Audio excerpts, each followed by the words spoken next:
शंखों लहर मेहर की उपजे, क्योंकि वह बॉडी दूसरे टाइप की है। ऐसा शरीर नहीं है सतलोक में। शरीर एज इट इज है, सकल सूरत ऐसी है, मूर्त ऐसी है, लेकिन वो मटेरियल ये नहीं है। वो नूर एक तत्व से बना है, उसमें ये रक्त नहीं है, मांस हाड़ चाम नहीं है, एक नूर से बना हुआ है। अब ये आध्यात्मिक मार्ग है, ये समझ माना बहुत कठिन हो जाता है कि नूर से कैसे बनता है। अब जैसे ये शरीर 5 तत्वों से बना है, कैसा रूप है इसका? 5 तत्व कौन से हैं? पृथ्वी, आकाश, अग्नि, जल, वायु, ये 5 इसके।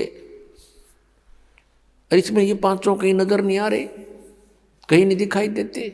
ऐसे ही एक नूर से वह हमारे शरीर बनते हैं। उनमें ना बीपी हाई होता, ना कभी लो होता, ना कैंसर होती, ना किसी प्रकार का कोई संसारिक झंझट। वहाँ कोई काम नहीं आपको। और यहाँ फुर्सत नहीं, यहाँ के देवताओं को भी 1 सेकंड की, सबकी गृहस्थी, सबके साथ यही खाना पीना, पेट भरना और धंधा करना। सारा जीवन प्राणी इस शरीर के पोषण में ही व्यतीत कर देता है। सुबह उठता है, उठते ही चाय पानी खाना बनाओ खाओ, फिर काम पर जाओ, दोपहर में फिर खाओ, फिर अपना काम करो, फिर शाम में खाओ, और फिर उठते फिर चलो। आजीवन तक यही करते करते इस शरीर से कार्य लेने के लिए इसमें पहले हमने आहार डालना पड़ता है, और इसी व्यवस्था में सारा जीवन व्यर्थ हो जाता है। और वहाँ सतलोक में जाकर के कोई काम नहीं, राग द्वेष नहीं, भाई बंटवारा नहीं, बिल्कुल सब सदाबहार वृक्ष है। ये राधा स्वामी, धन धन सतगुरु और ये जय गुरुदेव वाले पंथ के गुरुजन, इन्हें कह कहेगा पता नहीं। और कहते हैं सतलोक में प्रकाश ही प्रकाश है, चेतन ही चेतन है, और परमात्मा निराकार है। आत्मा परमात्मा में, मोक्ष प्राप्त आत्मा परमात्मा में ऐसे लीन हो जाती है जैसे बूंद समुद्र में। हर भले आदमियों, परमात्मा के दर्शन के लिए महापुरुषों ने समाधियां लगाई। परमात्मा के दर्शन के लिए परमेश्वर ने 100 बार बताया कि परमात्मा के दर्शन करो। अरस कुर्स पर सवेत गुमट है, जहाँ सतगुरु का डेरा, सवेत मुकुट सिर छतर विराजै, और देखत ना उस चेहरे नु। यदि वहाँ परमात्मा है ही नहीं तो हम क्या करेंगे उड़े? वहाँ हमने क्या आवश्यकता जाने की? भगवान के लिए तरफ रहे। अब कोई कहे कि उस आश्रम में चलो बरवाला में, और फिर कोई कहे गुरु जी तो है नहीं वहाँ पर, निराकार ही निराकार है, फिर टिंडे लेना होगा, यहाँ आदमी क्या करेगा? ऐसा मूर्ख बना रखे हमारे को। परमात्मा के लिए तरफ रहे हैं, उसके दर्शन करेंगे, अपना दुखड़ा रोवाएंगे, सीने से लगाएंगे, और नो कहते वहाँ है ही नहीं। फिर रुचि भी बनी हुई है इनकी वहाँ जाने की, हद पाट जी कती है, कितने श्रद्धालु हैं। दरअसल बात यह है कि ना तो जाना किसी ने, क्योंकि साधना जान की नहीं। तो इस प्रकार ये अज्ञान है, और परमात्मा ने जो बताया है वो वास्तविक ज्ञान, तत्व ज्ञान है कि वहाँ पर सदाबहार वृक्ष हैं, बहुत सुंदर दूधों के सरोवर भरे हैं। ये जो यहाँ गंगा जल है, आपने देखा होगा गंगा नदी का जल, ये सतलोक से आया हुआ है। अब जैसे यहाँ आकर गिरता है, किसी ने दिखता नहीं, ये कहाँ से आ रहा है? इस पहाड़ से नहीं है। ये ऊपर से परमात्मा की व्यवस्था गुप्त रूप से आके यहाँ प्रकट कर दी जाती है। आजकल तो अंडरस्टूड है, विज्ञान ने बहुत कुछ करके दिखा दिया। आजकल यहाँ से फैक्स कर देते हैं, बीच में कुछ भी नहीं है, और आगे जाके पूरा मैटर सामने होता है, फिल्म भी सामने होती है, आ जाती है। ऐसे ये सतलोक से आई थी। सबसे पहले ये ब्रह्मलोक में गिरी, काल के लोक में, सब जगह इनके एक जटा कुंडली डैम बने हुए हैं, वहां से ओवरफ्लो होकर फिर वहां से चल पड़ती है, उर्वास रूप बन करके फिर दूसरी जगह के बर्फ रूप धारण करती है, वहां से फिर ये मेल्ट होकर के जल बन जाती है, फिर आगे चलती, ऐसे ही यहाँ आकर के गिरी हुई है। तो ये एक रिहर्सल है कि वहाँ का मटेरियल खराब नहीं होता, पदार्थ कभी भी खराब नहीं होता। गंगा जल को आप कितने ही दिन तक रखो वो खराब नहीं होगा, उसमें गंदा नहीं होगा। और दूसरा आपको प्रमाण दिखाते हैं कि हम इस परमेश्वर की अमर वाणी का पाठ करते हैं, जो यहाँ यज्ञ होता है, और यहाँ पर ये जल रखते हैं, एक सिंपल जल होता है यहाँ आम टूटियों का भरा हुआ, और इसको फिर परमात्मा की वाणी इसके ऊपर चलती है, मंत्र करते हैं, ये वाणी चलती है, मंत्र हैं भगवान के, ये सत्संग होता है, ये सब उसके ऊपर उस जल को अमृत बना देते हैं, गंगा से भी उत्तम बन जाता है वो। गंगा तो एक जल का काम करता है और वो एक बहुत प्रबल अमृत बन जाता है, और उसको कितने दिन तक रखिए आप, कभी खराब नहीं होता। हमारे पास रखा है सन 1996 का, 1996 का ये अमृत रखा हुआ आज तक एक बोतल में, और एज इट इज है। तो जिस परमात्मा की चर्चा करने मात्र से जल भी अमृत बन जाता है, तो पुण्यात्माओं जो सत्संग हम करते हैं, परमात्मा की महिमा सुनाते हैं, अमृतवाणी बोलकर सुनाते हैं, इससे पशु पक्षियों पर भी प्रभाव पड़ता है, चींटियों पर भी प्रभाव पड़ता है, पौधों पर, वृक्षों पर भी प्रभाव पड़ता है, और इनको भी बहुत कुछ शक्ति प्राप्त होती है, और समय आने पर इनको ये काम देगी, इनको लाभ देगी। तो उस सतलोक के अंदर कोई पदार्थ खराब नहीं होता, सड़ता नहीं, गलता नहीं, और सदाबहार वृक्ष हैं, सूखते नहीं, और वहाँ कोई काम नहीं। परमात्मा की याद में आत्मा भीगी रहती है, मस्त रहती है, बहुत आनंद रहता है, चर्चा चलती है, ऐसे मंडलियाँ बैठकर बतलाती हैं, और नीचे के दुखों को देखकर आंखों में आंसू आते हैं कि कैसे रजा हुई परमात्मा, हम कैसे निकला इस गंध तय। वहाँ जाकर जब नीचे को देखते हो ना, इसमें सड़ांध आती है, इस 21 ब्रह्मांड में तो सड़ांध बुद्धबू दुर्गंध आती है। गरीबदास साहिब जी ने लिखा है कि लख योजन तक जात है या दुनिया की गंध दुर्गंध, इस पृथ्वी लोक पर रहने वाले प्राणियों के अंदर से निकल रहे ये बदबू, कहते हैं 1 लाख योजन लगभग 12 लाख किलोमीटर ऊंचाई तक इसकी बदबू जाती है, स्मेल, बैड स्मेल जाती है। तो पुण्यात्माओं,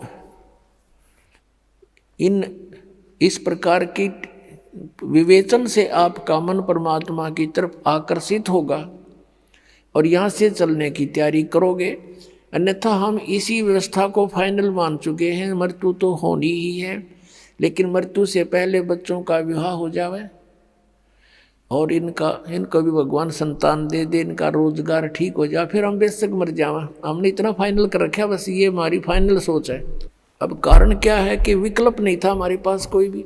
अब परमात्मा ने आकर दया करी अपने बच्चों पर, वो खजाना खोल दिया जो 600 वर्ष पहले परमात्मा ने कहा था, धर्मदास मैं आपको ये सारा ज्ञान बताऊंगा, लेकिन इस तत्व ज्ञान को अभी सार्वजनिक मत करना। धर्मदास मेरी लाख दुहाई, ये सार नाम की तबार ना जाई, सार नाम बार जो पढ़ी, बिचली पीढ़ी हंस नहीं तरही। फिर कहा है कि धर्मदास मोरी लाख दुहाई, ये मूल ज्ञान कई बार ना जाई, मूल ज्ञान बार जो पढ़ी, बिचली पीढ़ी हंस नहीं तरही। मूल ज्ञान को तब तक छुपाई जब तक ये 12 पंथ मिट जाई। अपनात्माओं, उस परमेश्वर ने आकर स्वयं ही हमारी सुध ली, अपनी जानकारी आप बताई आकर के। अपनात्माओं, अभी तक किसी भी संत या ऋषि महर्षि का विधान या उनका अनुभव देख लो, सुन लो, पढ़ लो, सभी ने यही कहा कि परमात्मा निराकार है। चाहे कोई विष्णु जी का पुजारी है और सामने मूर्ति रखी है भगवान की, उसको भी कहते हैं क्या मेडिटेशन करता तू? का ध्यान लगाता हूं। आपको कोई दिखाई दिया कि नहीं? परमात्मा का प्रकाश दिखाई देता, भगवान दिखाई नहीं देता। कैसा है भगवान? वो तो निराकार है। तो विष्णु जी क्या है आपका? विष्णु जी क्या है? ये निराकार है, साकार। और फिर भगवान कौन है? यदि आप जी का इष्ट श्री विष्णु जी है और फिर आप मेडिटेशन में ढूंढ किसको रहे हो? कहते निराकार है वो, तो फिर विष्णु जी क्या है? इसको कहते हैं मोती मुक्ता दर्शत नाही, ये जगह सब अंदरे, और दिखत के तय नैन चश्मिन का फेरा मोतिया बंदरे। एक शेख फरीद नाम के मुसलमान धर्म के अंदर एक फक्कड़ फकीर हुए हैं। बचपन से उसकी श्रद्धा भगवान में थी। पुण्यात्माओं, जो पुण्यकर्मी प्राणी पिछले जन्म जन्मांतर से परमात्मा की साधना भक्ति करते आ रहे हैं, उन्हीं को आज एक विशेष तरफ है परमात्मा के पाने की। यहाँ गरीबदास महाराज जी कहते हैं, साधों से ती मस्करी और चोरा नाल खुशहाल, ये मल अखाड़ा जीतेंगे युगन युगन के माल। यदि आप जी किसी को ये सच्चाई बताने की चेष्टा करते हो तो आपका मजाक करते हैं, और इन झूठिया ने दुनिया बुका कर डाल दी, अपने करोड़ों शिष्य बना दिए एक अटबट करके।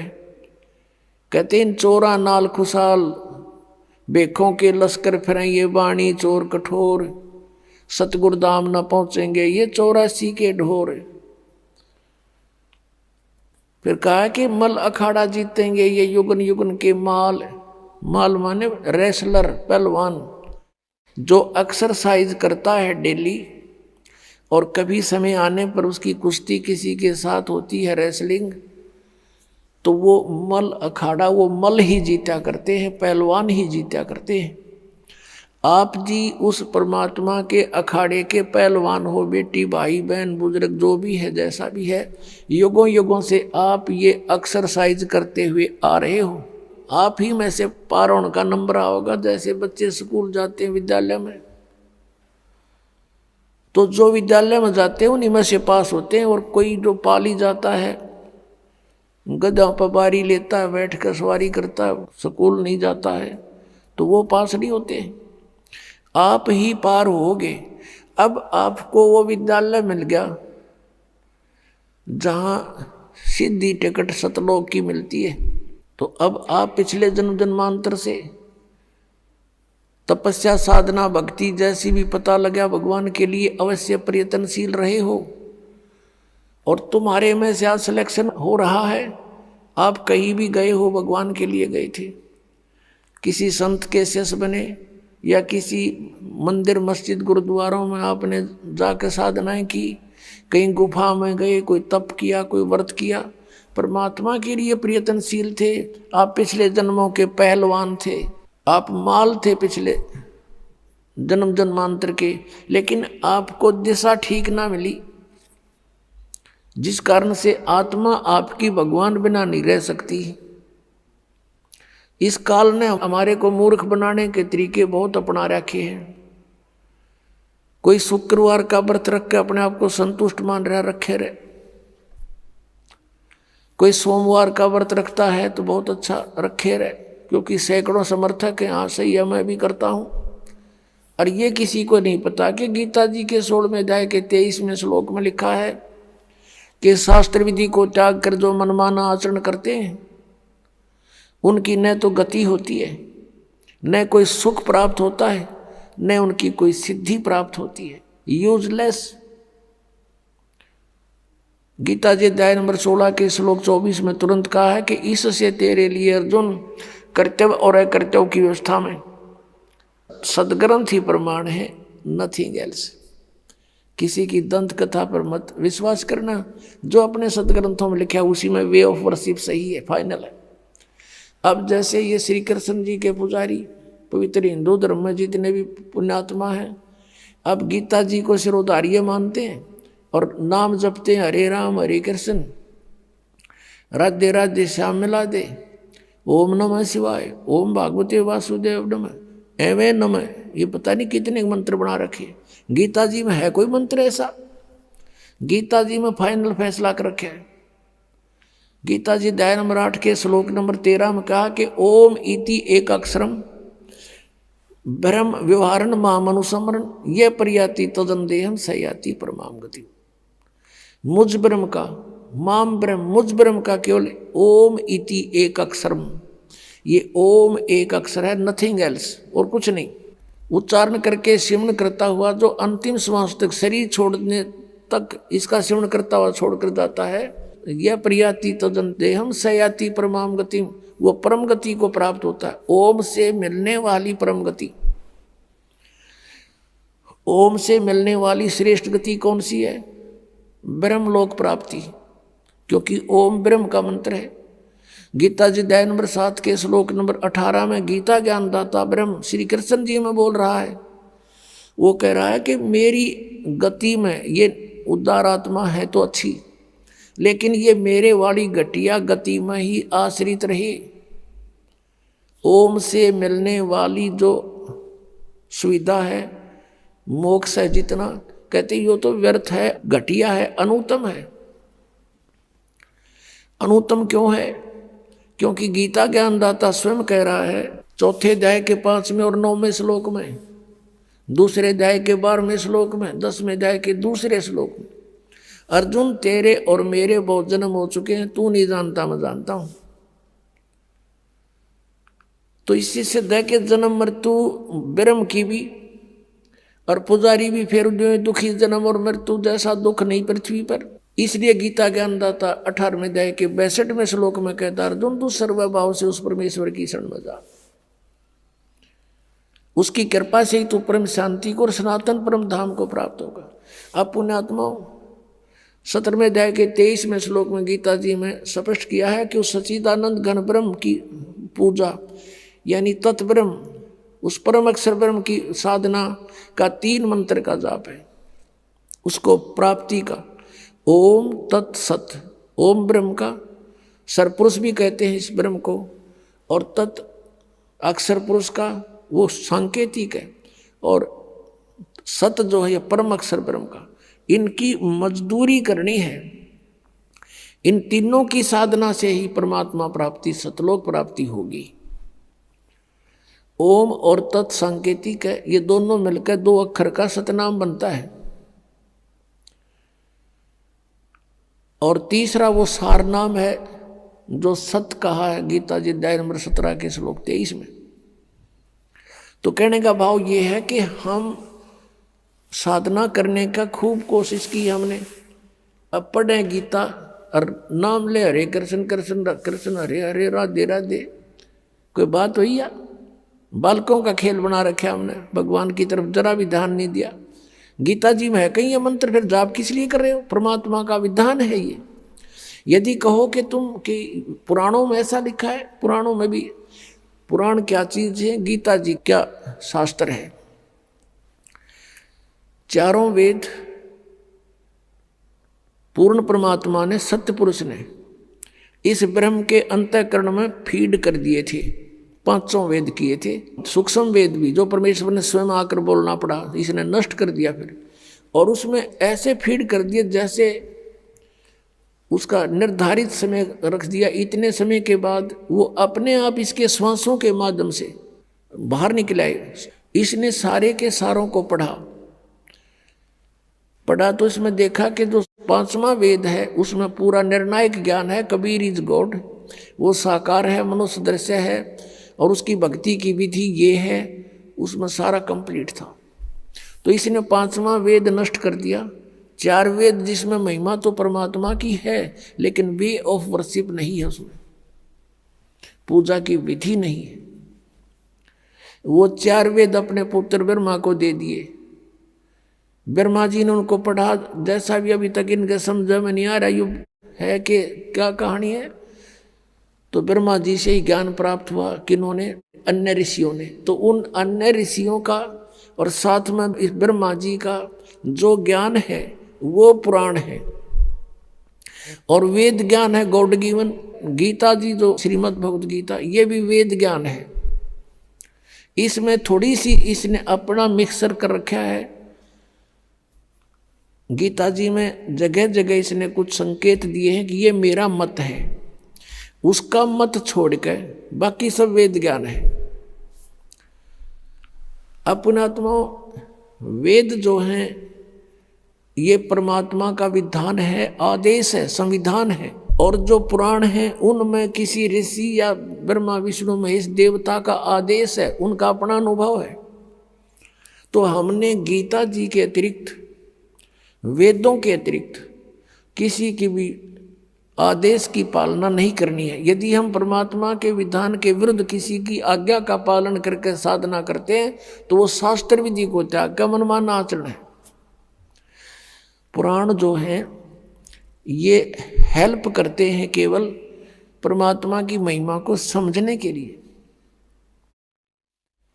लेकिन परमात्मा पाने का केवल गीता जी और वेद ही विधान है। और पांचवा वेद जो परमात्मा ने स्वयं आकर बोला, जो सच्चिदानंद घन ब्रह्म की वाणी कहलाती है, कबीर वाणी, वो उसमें सारे ही ज्ञान है, इंक्लूडिंग चारों वेद और साथ में गीता और पुराण, सभी उसमें इंक्लूड है। एक व्यक्ति था, उसका मित्र एक था SHO। उसने अपने मित्र से कहा कि मेरा जो पड़ोसी है साथ वाले मकान का, वो मुझे बहुत परेशान करता है, किसी तरह बाज नहीं आता है, मैं क्या करूं? अब SHO ने कहा कि मार लठ उसका, माप देख लूंगा। पहले ऐसे समय थे। अब उसने अपने मित्र उस दरोगा जी का आदेश पालन करके अपने पड़ोसी से झगड़ा ठान लिया, लट्ठम लट्ठा हो गए, पड़ोसी मर गया। अब वो साथ वाले मकान का व्यक्ति मर गया तो उसको पकड़ कर ले गया वही SHO जो उसका मित्र था, और कोतवाली में दे दिया और उसको सजा होगी, सजाए मौत होगी। अब उसने क्या गलती करी कि राजा का विधान है कि कोई किसी की हत्या करेगा उसको सजाए मौत दी जाएगी। उस व्यक्ति ने एक अधिकारी की आज्ञा का पालन करके और अपने साथी का लठ मार कर मृत्यु कर दी, राजा का विधान तोड़ दिया। अब राजा के विधान अनुसार उसको सजाए मौत होगी, वो अधिकारी कुछ नहीं कर सका। तो पुण्यात्माओं, हमने ऐसे जानना है कि जो वेद और गीता ये परमात्मा का विधान संदेश है, इसमें जो लिखा वही फाइनल है। इसके अतिरिक्त ऋषियों की, देवताओं की जो अपने अनुभव की बातें हैं वो हमने पूजा की विधि में स्वीकार नहीं करनी, क्योंकि वो एक अधिकारी का आदेश हो जाएगा, उसको पालन करने से भगवान का विधान खंड हो जाएगा और हम दोषी अपराधी हो जाएंगे। अब प्रसंग चल रहा है कि आज तक हमें परमात्मा की जानकारी यथार्थ रूप में नहीं हुई। एक शेख फरीद नाम का मुसलमान धर्म में उत्पन्न एक पुण्यकर्मी प्राणी था। पुण्यात्माओं, हम आज से नहीं जन्म मर रहे, असंख्य जन्म हो गए, और इस चतुर्युगी में हम सतयुग से लेकर आज तक जन्मते मरते रहे। और इस कलयुग से पहले हम अलग, ना कोई मुसलमान था, ना हिंदू था, ना सिख था, ना ईसाई था। सब वैदिक धर्म को मानने वाले होते थे, वेदों अनुसार ओम नाम का जाप करते थे, और कोई साधना वो सर्व यज्ञ हवन आदि करते थे, 500 यज्ञ किया करते थे। अब हमारे आपस में संस्कार एक दूसरे के मिक्स हैं। आज कोई हिंदू धर्म में जन्मा है तो कल मुसलमान धर्म में जन्म ले सकता है। आज कोई मुसलमान धर्म में कट्टर हुआ बैठा, कल मृत्यु होगी, उसके बाद वो हिंदू धर्म के अंदर जन्म ले सकता है, ईसाई के भी ले सकता है। ईसाई भी की मृत्यु के बाद ईसाई भी यहाँ आ सकते हैं हिंदू धर्म में, और सिख धर्म में भी जा सकते हैं। तो कहने का भाव यह है कि हमने अपनी बुद्धि को बहुत ऊपर उठाना पड़ेगा, तब हम इस काल के जाल से निकल पाएंगे। तो पुण्यकर्मी प्राणी शेख फरीद बचपन से ही परमात्मा में उसकी श्रद्धा बनी, पिछले ही संस्कार प्रबल थे उसके लिए थोड़ा सा कथा सुनाते हैं कि वो शरारती बहुत था, उलाने बहुत लाता था, गांव में जाकर के दूसरे बच्चों के साथ झगड़ा कर देता था, किसी को कुछ छेड़छाड़ कर देता था आपस में बच्चों के साथ, या किसी के घर में घुस के उनका कोई बर्तन उठपटंग कर देता था, उलाने आते थे। उसकी माता बहुत तंग होगी, उसने सोचा अब क्या करूं, इसको कैसे शांत करूं। तब उसने एक दिन सोचा कि इसको कहती हूं कि बेटा तू नमाज कर ले।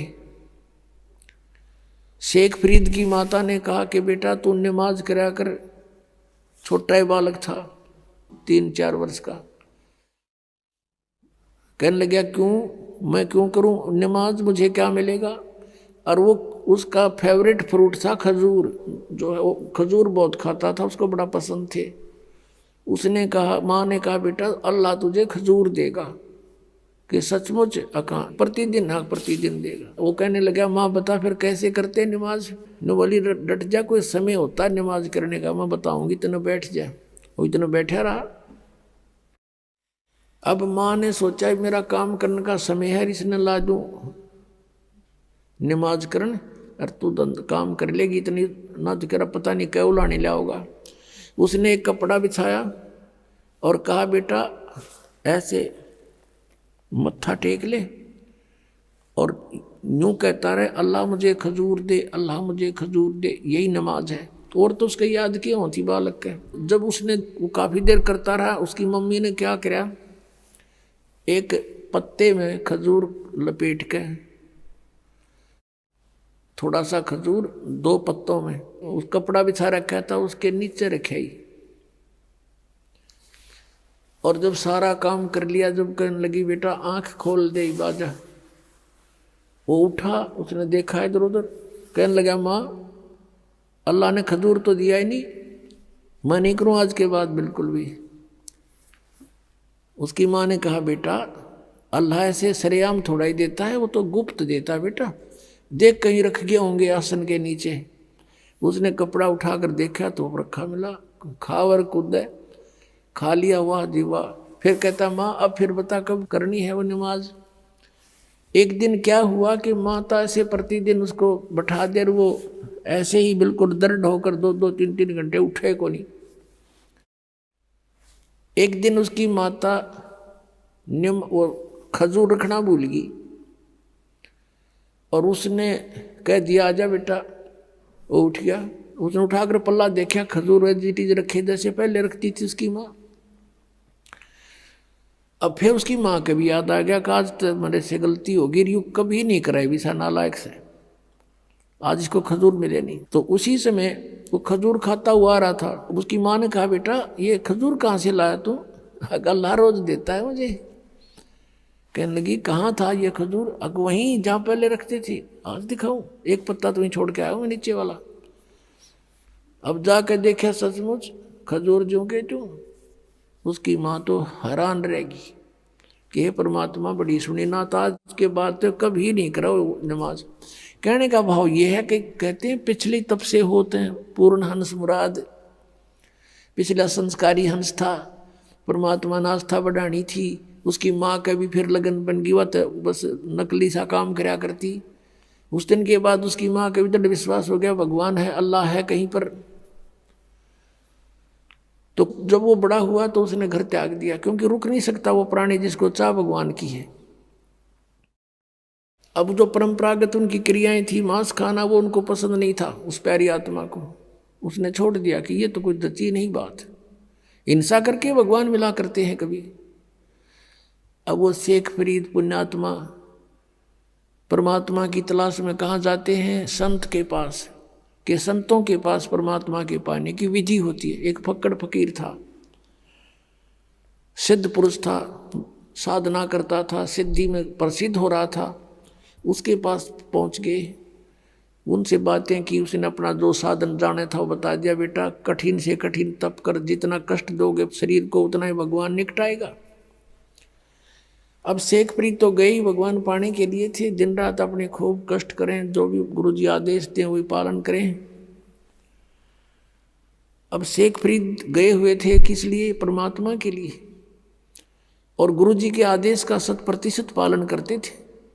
उस आश्रम में उनके पास और भी 5-7 शिष्य रहते थे। और शेख फरीद के जाने के बाद उनके गुरुदेव की उस बच्चे में वो ज़्यादा प्रिय लगने लगा, क्योंकि वो हर कार्य को उनकी इच्छा अनुसार करता था। ऐसे बैठा रहता था या खड़ा रहता था जब तक आज्ञा नहीं होती थी। उनके गुरुजी अधिकतर उसी से सेवा लेते थे। तो अन्य शिष्य ईर्षा करने लगे कि शेख फरीद तो गुरुजी के हृदय में बस गया और आश्रम इसको देंगे लास्ट में मृत्यु के बाद, और तुम रह गए अब घर छोड़ दिया परमात्मा पाने के लिए, और वहां जाकर फिर ये राग द्वेष अभिमान बढ़ाई की भूख ज्यों की त्यों, फिर किस लिए डले ढो रहे हो वहां पर? अगर तुमने आश्रम की जरूरत है, भगवान की नहीं रही, मान बढ़ाई की भूख है, तो भक्त नहीं। ये शेख फरीद में नहीं थी। अब अन्य जो शिष्य थे उन्होंने सोचा इसको गुरु जी की नजरों से गिराते हैं। वो जो सिद्ध पुरुष था, मुसलमान धर्म में फक्कड़ फकीर था,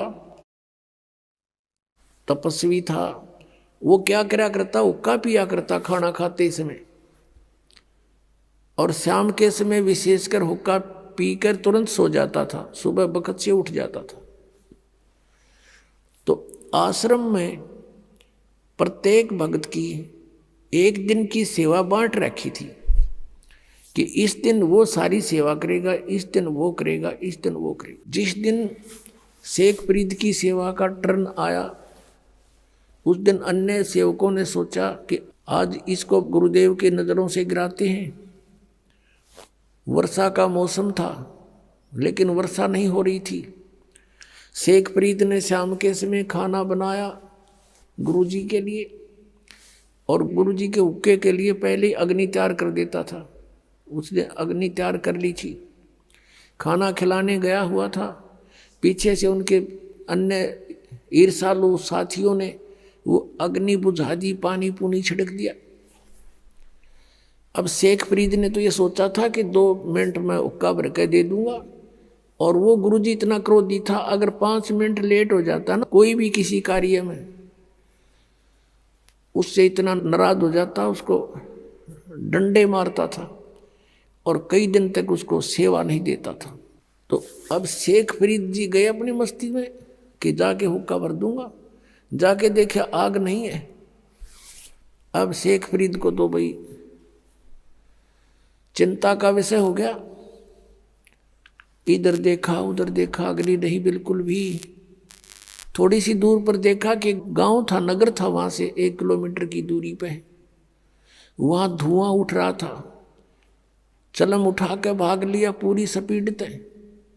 वहां जाकर देखा तो एक माई चूल्हे में अग्नि जलाने की चेष्टा कर रही थी, फूंक मार रही थी, और आंखों में पानी गिर रहा था। धुआं वापस आकर उसको परेशान कर रहा था। अब शेख फरीद दौड़ा दौड़ा गया, माई माई कहाँ, कौन है? हाँ महाराज क्या बात है? कि माई आग दे दो, हुक्का भरना है। वह माई थी नरी निकम्मी, नो बोली आँख फूट जाना जब आग में लहे, आँख फुटवा ले तू भी अपनी। अब वो बोला आदमी था, साधु संत बोले वाले होते हैं, अकमाई आँख फूटने से अग्नि मिल जाएगी? कहाँ मिल जाएगी? वनों का कर फिर फू फू करने लगी। अब उसने दे के चिमटा आँख में और बाहर निकाल कर रख दी, ले माई आग दे दे मुझे, ये आँख फोड़ ली मैंने। अब माई ने देखा, उसके तो पाँव तलेगी धरती निकलेगी कि तो उस महात्मा का शिष्य है, वो बड़ा सिद्ध पुरुष है, और उसने कुछ वचन बोल दिए तेरा नाश हो जाएगा। उस माई ने सारी अग्नि बाहर काट दी चूल्हे थे, अकले बाबर ले। अब वो फटाफट धर के आगर उस आँख के एक बांध के कपड़ा सा और सपीटते फिर भाग लिया। उधर से गुरुजी ने आवाज लगाई, रे शेख फरीद, रे फरीद कित मर गया। तीसरी आवाज जब लगाई, जब 2 एकड़ की दूरी से आवाज करी, आ गया गुरुजी, आ गया गुरुजी।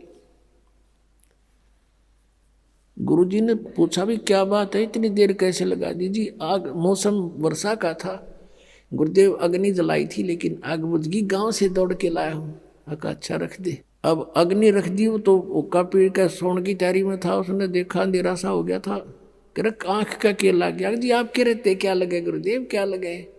नुके के बाहर निकल गया। कहा अच्छा भाई।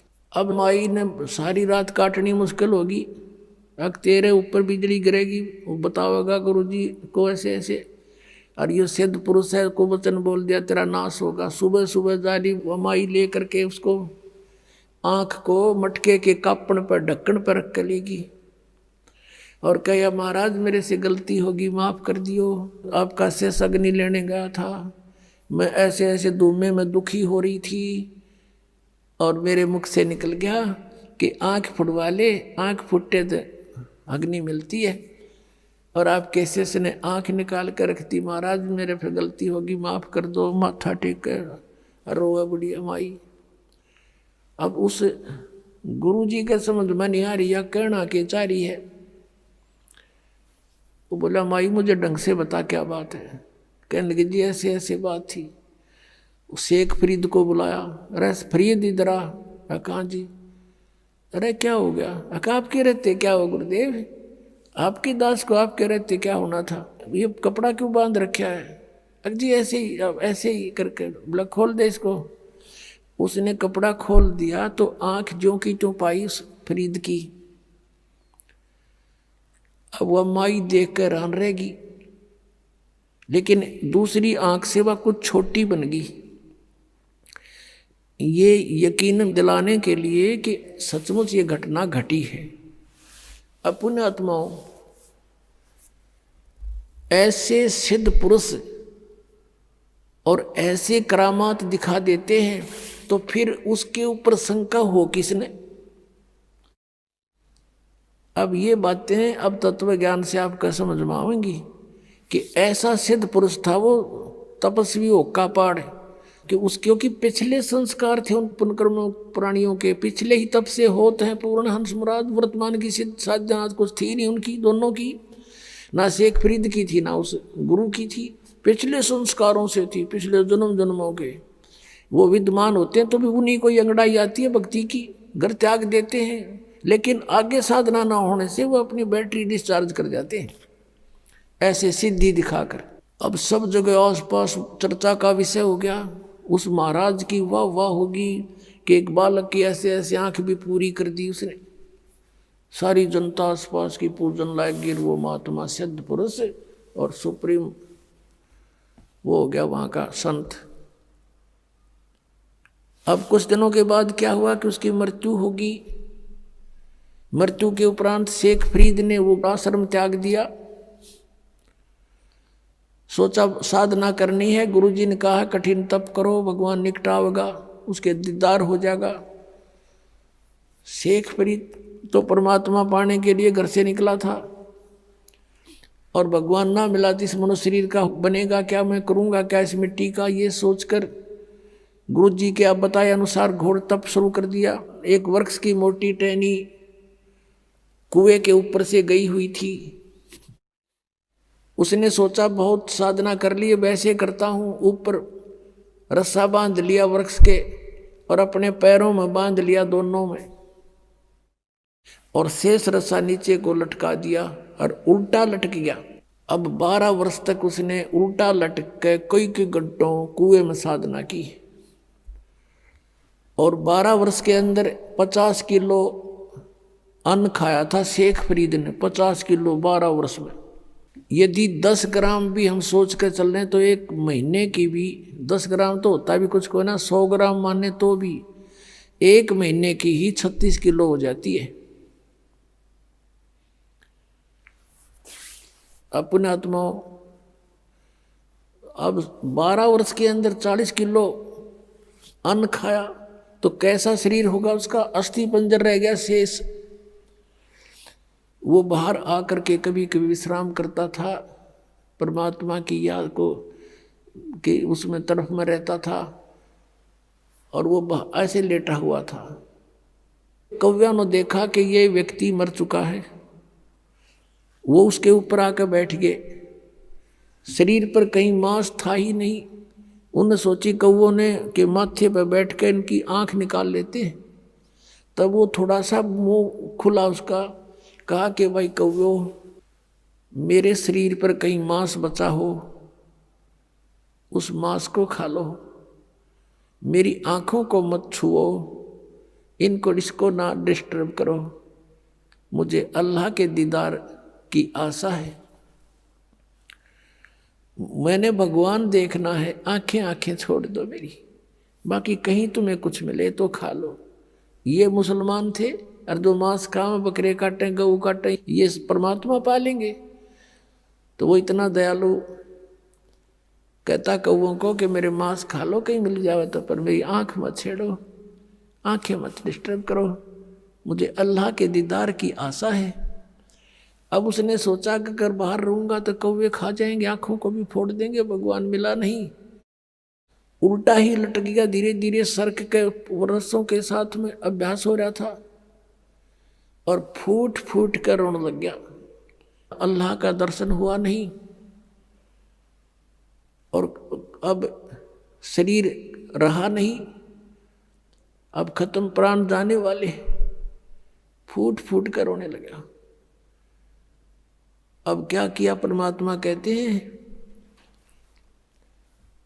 गोता मारू स्वर्ग में और जा बैठूं पाताल, कह कबीर ढूंढता फिरूं अपने हीरे मोती लाल। ये इस तरह के साधक पिछले जन्म जन्मांतरों में कभी परमात्मा के परमहंस रहे हैं इस धरती पृथ्वी पर, लेकिन बीच में फिसल जाते हैं। उन्हीं में से शेख फरीद था। अब परमात्मा पहुंच गए वहां पर, उस कुएं पर खड़े हो गए और उसके रस्से को पकड़कर खींचने लगे, क्योंकि पहले कुएं बहुत गहरे होते थे, रस्से लंबे लंबे होते थे, ऐसे खींचने लगे बाहर को। शेख फरीद ने सोचा कोई शरारती आ गया पाली और मुझे डिस्टर्ब कर रहा है, और पहले भी ऐसे गवाले जो होते थे, भेड़ बकरियां चराने वाले, जो गंवार टाइप व्यक्ति, उनमें से कोई ना कोई बाबा जी उस संत के रस्से को पकड़कर ऐसे हिला देता था और यूं बैठकर देखता था तमाशा। वो क्या कर लेता था, ऐसे सिर कर लेता था कि सिर में चोट ना आ जा, और कभी कुएं के इधर लगता था जाके, कभी इधर। वो कुछ देर छेड़छाड़ कर चले जाते थे, पता था उसका कि किस किस के साथ लड़ूं, बच्चे हैं करते रहेंगे। उन्हीं में से कोई और दूसरा उनको धमका देता था कि ऐसा मत करा करो संतों के साथ, तो कई दिन नहीं कोई आता था। अब शेख फरीद ने सोचा कि पहले तो ऐसे हिला लू का छोड़ जाते थे, आज यूँ ऐसा निकम्मा मिल गया, किसी ने बाहर निकाल लिया मैं। अब वो बाहर निकालते निकालते उल्टा लटका लटका कहता है, अरे भाई मुझे ना छेड़े, मुझे डिस्टर्ब ना करे, मैं अपना काम कर रहा हूं, तू अपना काम कर। परमात्मा ने कहा कि तू क्या कर रहा है यहाँ पर? ए भाई, मैं भगवान के दर्शन के लिए, परमात्मा को देखने के लिए, परमात्मा के पाने के लिए मैं साधना कर रहा हूँ। तो परमेश्वर कबीर देव जी ने कहा कि मैं हूँ अल्लाहू अकबर। अब ये बात सुनकर शेख फरीद के माथे पे चोड़ी पड़ी, कहने लगे भाई मजाक ना करें, आप अल्लाह नहीं हो सकते, क्योंकि अल्लाह तो निराकार है, वो तो बेचून है, अल्लाह दिखाई थोड़ी देता है। अब परमात्मा कहने लगा भले आदमी, फिर तू डरे ढो इसमें, तू क्या कर रहा है? एक तरफ तो कहता मैं परमात्मा के दीदार के लिए प्रयत्न कर रहा हूँ, और परमात्मा निराकार बतावे तू, फिर क्यों डले डो रहा है इसमें? क्या फायदा तेरा इसमें ये साधना करने का, जब वो निराकार है? क्या देखेगा उसका दीदार, क्या करेगा? अब क्या करे ना, गाम कर ज्ञान का तो चमका ऐसा लग गया करे, एकदम उसकी बुद्धि सेट होगी, मालिक खड़े सामने, उसको ये समझ में आ गई शेख फरीद के कि भाई अगर ये परमात्मा तो नहीं हो सकता, लेकिन परमात्मा का बाखबर जरूर है, यानी तत्वदर्शी संत अवश्य है। उसने उल्टा लटके लटके पैर पकड़ दिए कि महाराज मुझे भगवान का ज्ञान बता दे, मुझे अल्लाह की आवश्यकता है, अल्लाह के दर्शन करूंगा। परमात्मा ने कहा तुम फिर वही बात कर, अल्लाह के दर्शन करूंगा, तुम्हारा अल्लाह बेचून निराकार बताओ तुम, अल्लाह के दर्शन क्या खाक करेगा तू? अगर दर्शन करेगा तो अल्लाह साकार हुआ। अब वो कहता हाँ बिल्कुल ठीक है, नहीं तो दीदार शब्द आना नहीं चाहिए तुम्हारे मुख पर। तो वो कहने लगा जैसा भी है मुझे रास्ता बता दो, मैं भटक चुका हूं, मेरा अंत आने वाला है और परमात्मा मुझे मिला नहीं। अब परमात्मा ने क्या कहा कि बेटा बच्चा, इस देही शरीर के साथ तेरी के शत्रुता है कभी खत्म कर लिया, बहुत कॉस्टली है, इस तरह परमात्मा नहीं मिलता। परमात्मा पाने का एक मंत्र है, जाप है, और भूखा रहने से भगवान मिले नहीं, गना खाने से भगवान मिले नहीं, इतना भी नहीं खाना चाहिए कि अंगड़ाई टूटर जो माइया दड़ी पक्का खा ले, और इतना कम भी नहीं खाना चाहिए कि कमर टेढ़ी हो जा के भक्ति करोगे। प्रथम अंजल संयम राखे, योग युगत सब सतगुरु भाखे, खाने पीने पर संयम बरते, हिसाब का खावे, इतना खावा जो घना नींद भी ना आवे और भूखा भी ना रहे और शरीर में फुर्ती सपूर्ति बनी रहे। और ये साधना कर। फिर शेख फरीद को धीरे धीरे खाना खिलाया, फल खिलाए, फूल खिलाए, फिर धीरे धीरे खाना खाने लगा और फिर वो परमात्मा के साथ ही हो लिया। अब पुण्यात्मा कबीर परमेश्वर जी वो पूर्ण परमात्मा हैं, अल्लाह अकबर हैं। अल्लाह कबीर कहो चाहे कबीर अल्लाह कहो, गॉड कबीर कहो, कबीर साहब कहो, अल्लाह अकबर कहो, अल्लाह कबीर या अकबर एक ही बात है। ऐसे अपनी प्यारी आत्माओं को फिर से सतमार्ग पर लगाते हैं, उनकी बैटरी चार्ज करते हैं। अब पुण्यात्माओं कैसा है भगवान और कौन है परमात्मा? पहले तो हम अपने सदग्रंथों से पहचानेंगे कि कैसा है भगवान। जैसे पवित्र हिंदू धर्म के अंदर चारों वेदों को एथेंटिक मानते हैं कि वेदों में जो लिखा वो फाइनल है, लेकिन वेदों का जो लेख है मूल पाठ संस्कृत भाषा में है। अपनात्माओं ज्ञान जो होता है, ज्ञान वो किसी भी भाषा में हो, ज्ञान तो ज्ञान ही होता है। जैसे हम अपनी चाहे हरियाणवी भाषा में बोल के वो बात बता दें और चाहे जिस भाषा को कोई समझता हो उसमें बोलकर बता दें, वो ज्ञान श्रेष्ठ हो, यथार्थ हो, तो उसका समझना आवश्यक है। अब एक भाषा को जान लेने से विद्वान नहीं हो जाता। जैसे संस्कृत भाषा को जानते थे ब्राह्मण वर्ग, और इन्हीं को पहले सतयुग त्रेता द्वापर तक इन्हीं को शिक्षा ग्रहण का आदेश था, दूसरे वर्ग को नहीं था, वर्ण को नहीं था। परमात्मा चारों युगों में आए हैं। सतयुग में सत सुकृत नाम से आए, तब इस मनु जैसे ऋषियों से मिले, ब्रह्मा से मिले, विष्णु से मिले, शिव जी से मिले। इनको यथार्थ ज्ञान समझाया, इन्होंने ध्यान से सुना, लेकिन बाद में काल ने इनकी बुद्धि को बदल दिया कि ये झूठ बोलता है, ऐसा कुछ नहीं है। तो तीनों ने बगावत कर दी, भगवान की वाणी को स्वीकारा नहीं। मनु जी ने भी परमात्मा का नाम बिगाड़ दिया कि ये वामदेव है। वाम माने उल्टा, उल्टे अर्थ करने वाला, क्योंकि कबीर परमेश्वर कहते थे मैं परमात्मा हूं। तो इस बात का बहुत मजाक उड़ाते थे वो कि ये भगवान है, ये ब्रह्मा विष्णु महेश से भी ऊपर मानता है, मेंटल है, मेंटल। वो कहा करते कि भगवान तो निराकार है, प्रकाश ही प्रकाश है। परमात्मा कहा करते कि ऊपर भी मैं ही हूं, नीचे भी मैं ही हूं, दोनों ठोड़ पर मैं ही हूं। तो उसका नाम वामदेव रख लिया, वामदेव। वाम माने उल्टा, उल्टी खोपड़ी वाला। वामदेव उल्टी खोपड़ी वाला भगवान नहीं माना। कहने का भाव किसी ने नहीं माना परमात्मा को परमात्मा। त्रेता युग में मुनिंदर नाम से आए थे और द्वापर में करुणा में नाम से आए थे, जो सुपथ सुदर्शन के गुरु जी बने थे। और त्रेता युग में आए थे जब मंदोदरी और नल नील और लंका के अंदर जो एक चंद्र विजय भाट था, उसके 16 सदस्यों ने नाम लिया था, और भी कुछ एक अच्छी आत्माओं ने परमात्मा की शरण ग्रहण की थी।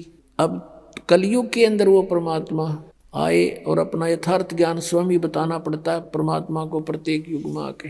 अब जो परमेश्वर आए थे 600 वर्ष पहले बनारस में, उस समय भी परमेश्वर यही कहा करते थे कि तुम जिन भगवानों की पूजा करते हो, इनकी पूजा का विधान वेदों में नहीं है, और ब्रह्मा विष्णु महेश को आप अजरो अमर मानते हो, ये अजर अमर नहीं है, इनकी जन्म मृत्यु होती है। 3 देव की जो करते भक्ति, उनकी कदे ना हो मुक्ति। इन तीनों देवताओं की 600 वर्ष पहले परमात्मा ने बताया था कि दुर्गा इनकी माता है और काल इनका पिता है। लेकिन उस समय इन ब्राह्मण वर्ग के जो गुरुपद पर विराजमान थे व्यक्ति, उन्होंने परमात्मा का घोर विरोध किया और करवा दिया जनता से, और कहा कि कबीर तो अशिक्षित है, ये क्या जाने संस्कृत भाषा को, ये तो जुल्हा है, धानक है, हम ब्राह्मण हैं, हमने संस्कृत को पढ़ा, ऐसा कुछ नहीं लिखा हुआ इन पुराणों में। ये सर्वेश्वर हैं, महेश्वर हैं, कोई इनके माता पिता नहीं, मृत्युंजय हैं, कालज्य हैं। आज तक मूर्ख बना रहे थे हमारे कोई संस्कृत भाषा के जानने वाले, और परमात्मा ने 600 वर्ष पहले लिखा था कि इनकी जन्म मृत्यु होती है, इनके माता पिता हैं। अब पहले तो परमात्मा के उस सूक्ष्म वेद में दिखाते हैं आपको कि परमात्मा ने 600 वर्ष पहले ब्रह्मा विष्णु महेश के बारे में क्या टिप्पणी करी थी, और आज फिर उन पुराणों में ज्यों की त्यों पाई। जब हम शिक्षित हो गए, समझण जोगे हो गए, अब देखिएगा। अब ये है कबीर सागर। अब कितना मोटा ग्रंथ है, अब देखना इसको, इसके अंदर दिखाते हैं आपको। ये है कबीर सागर, संपूर्ण 11 भाग, खेमराज श्री कृष्ण दास प्रकाशन बम्बई, यहाँ से ये प्रकाशित है। और इसका यहाँ लिखा है सत कबीर सागर, ज्ञान सागर प्रथम खंड, कबीर पंथी भारत पथिक, स्वामी युगलानंद बिहारी द्वारा प्रस्कृत। मुद्रक एवं प्रकाशक हैं खेमराज श्री कृष्ण दास, अध्यक्ष श्री वेंकटेश्वर प्रेस, खेमराज श्री कृष्ण दास मार्ग मुंबई। ये ज्ञान बोध और बोध सागर, ये चैप्टर अध्याय है इसमें कबीर सागर में। ये सूक्ष्म वेद है और इसके 21 पृष्ठ पे है। यहाँ देखिएगा, धर्मदास ये जग बोरा ना, कोई न जाने पद निर्वाणा, यही कारण मैं कथा पसारा, जग से कहिए राम नियारा। ये नाम गलत लिखा, मिसप्रिंट है। यही ज्ञान जग जीव सुनावो, सब जीवों का भरम नसावो, अब मैं तुमसे कहूँ चिताई, ही तेरे देवन की उत्पत्ति भाई। तेरे तीनों भगवानों का जन्म बताता हूँ, जन्म पोथी, जन्म पत्री, इनकी जन्म तिथि। कुछ संक्षेप कहूँ गहुराई, सब संशय तुमरे मिट जाई। भरम गए जग वेद पुराना, आदि राम का वेद न जाना। आदि राम है ये, राम राम सब जगत बखाने, आदि राम कोई बिरला जाने। सब राम राम अल्लाह अल्लाह कर रहे हैं, गॉड गॉड। आदि राम यानी सनातन परमात्मा को कोई नहीं जानता। ये राम है, नाम नहीं, शब्द गलत स्प्रिंट है ये। ज्ञानी सुने सो हृदय लगाई, मूर्ख सुने तो गम ना पाई। अब ब्रह्मा विष्णु महेश के तीनों देवताओं के माता पिता बताता हूँ। माँ अष्टंगी पिता निरंजन, ये जमदारुण वंशन अंजन। पहले कीन निरंजन राई, पीछे से माया उपजाई। माया रूप देख अति शोभा, देव निरंजन तन मन लोभा। काम देव धर्मराय सताए, देवी को तुरंत दर खाए। पेट से देवी करी पुकारी, हे साहेब में मोहे करो उबारी। टेर सुनी सतगुरु तय आए, अष्टंगी के बंध छुड़वाए। धर्मराय को हिकमत कीना, नख रेखा से भग कर लेना। धर्मराय करे भोग विलासा, माया को रही तब आशा। ये धर्मराय काल को भी कहते हैं। ये काल ज्योत स्वरूपी निरंजन काल या ब्रह्म कहो, ये दुर्गा का पति है और ब्रह्मा विष्णु महेश इन दोनों के संयोग से उत्पन्न हुए परमात्मा बता रहे हैं। 3 पुत्र अष्टंगी जाए, ब्रह्मा विष्णु शिव नाम धराए। होय होय। 3 देव विस्तार चलावे, इनमें यो जग धोखा खावे। पुरुष गम कैसे कोई पावे, काल निरंजन जग भरमावे। 3 लोक अपने सुत दीन्या, सुन निरंजन बासालीन्या। 3 अपने पुत्रों को 3 लोक, पृथ्वी लोक, स्वर्ग लोक और पाताल लोक दे करके स्वयं वो गुप्त रहता है 21 में अपने ब्रह्मांड के ऊपरले किनारे पर। अलख निरंजन सुन ठिकाना, सुन यानी ऊपर, वो कम प्लेस में या अलग स्थान बनाकर रहता है। और ब्रह्मा विष्णु शिव भेद न जाना, अलख निरंजन सुन ठिकाना, ब्रह्मा विष्णु शिव भेद न जाना। 3 देव सो उसको धावे, निरंजन का वे पार न पावे। अभी तक ब्रह्म की प्राप्ति ब्रह्मा विष्णु महेश को नहीं होली। अलख निरंजन बड़ बटपारा, 3 लोक जीव कीन आहारा। 3 लोकों के जीवों को खाता है ये, बड़ा ठग है। बटपारा माने छली व्यक्ति है ये। ब्रह्मा विष्णु शिव नहीं बचाए, सकल खाए पुन दूर उड़ाए। कहते ब्रह्मा विष्णु महेश अपने पुत्रों को भी खाओगा ये आखिर में। तिनके सुत हैं तीनों देवा, आंध्र जीव करते हैं सेवा। इनके पुत्र हैं 3, यानी इनके ब्रह्मा विष्णु महेश जो हैं काल और दुर्गा के पुत्र हैं।